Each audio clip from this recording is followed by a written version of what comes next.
तीनों टेंस पढ़ा है तुम लोग को। टेंस के 3 भेद होते हैं, उस तीनों का फिर 4-4 भेद होता है।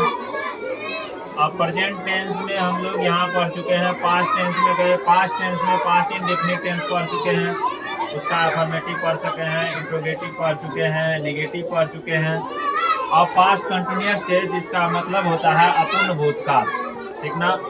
इसका जो अफर्मेटिव है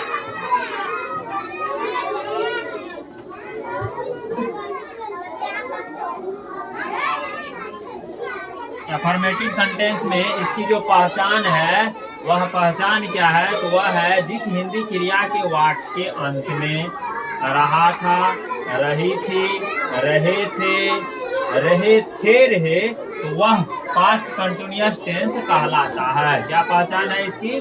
जिस हिंदी क्रिया के वाक्य के अंत में रहा था, रही थी, रहे थे हो, वह कौन सा कहलाता है? Past continuous tense. तो इसका जो बनाने का फॉर्मूला है, वह फॉर्मूला क्या है कि सब्जेक्ट प्लस वाज या वेयर प्लस वर्ब का फोर्थ फॉर्म जिसमें आईएनजी लगता है, वर्ब आईएनजी प्लस ऑब्जेक्ट। तो इसका जो बनाने का नियम है वह क्या है? Subject was were verb ING plus object. यह इसके बनाने का नियम हो जाता है। अब लगाएंगे कैसे, किसके साथ क्या? तो जो सिंगुलर नंबर होगा उसके साथ वाज का प्रयोग किया जाता है, ठीक ना। और जो प्लूरल नंबर होगा तो उसके साथ यू जैसे हो गया तो उसके साथ वेयर का प्रयोग किया जाता है। जैसे फर्स्ट पर्सन सिंगुलर नंबर के साथ वाज का प्रयोग, first person plural number, second person singular और plural number, third person plural number के साथ वेयर का प्रयोग किया जाता है।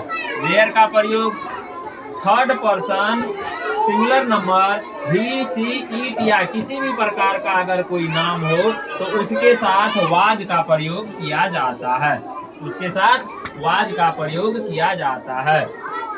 समझ गया इतना? अब जैसे इसका एक एग्जाम्पल लेते हैं, वह एग्जाम्पल है तुम रो रही थी, रो रही थी, तुम रो रही थी। तो इसका क्या हो जाएगा? तुम का क्या होता है? यू, यू के साथ क्या लगेगा? वेयर। रोना का क्या होता है? वीपिंग, वीप मतलब रोना, तो वीपिंग। जैसे राम जा रहा था, राम जा रहा था, Ram was going, Ram was going. समझ में आ गया पास्ट कंटिन्यूअस। अब इसके बाद जो है इसका नेगेटिव आएगा, नेगेटिव कल पढ़ेंगे, पहले अफर्मेटिव को समझो।